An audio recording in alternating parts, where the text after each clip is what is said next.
Në shtëpinë e Big Brother Kosova, strategjitë dhe marrëdhëniet ndërpersonale janë shpesh po aq të rëndësishme sa emocionet dhe ndjenjat.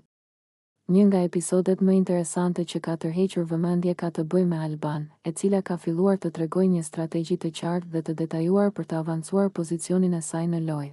Duke u përfshirë në plane që përfshin bashkëpunimin me Labinotin, Alba ka pranuar se në fillim kishte menduar të bashkëpunonte me Labinotin për të nxjerrë Bian nga shtëpia. Një hap i cili tregon gatishmërinë e saj për të përdorur aleanca dhe plane taktike për të kontrolluar dinamikën e lojës.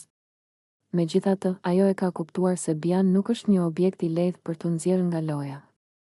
Është një banore e fortë dhe e vendosur, e cila nuk mund të manipulohet lehtësisht. Kjo e ka shtyrë Alban të rivlerësoj strategjinë dhe të planifikojë një qasje të re, duke treguar aftësinë e saj për adaptim dhe mendim strategjik. Plani i saj nuk është vetëm për të nxjerrë një konkurrent të fortë, por përfshin edhe përdorimin e instrumenteve të lojës, përfshirë edhe zarfin e zi, i cili mund të ndryshojë rrjedhën e lojës në mënyrë dramatike.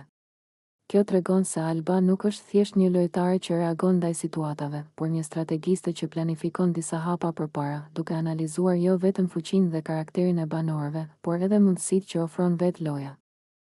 Ky hap i Albës ka dy dimensione të rëndësishme. Nga njëra anë, ai tregon ambicien dhe vendosmërinë e saj për të mbajtur kontrollin mbi lojën dhe për të minimizuar kërcënimet. Nga ana tjetër, tregon aftësinë e saj për të lexuar situatat dhe njerëzit, duke kuptuar kur një plan mund të jetë efektiv dhe kur duhet të ndryshohet.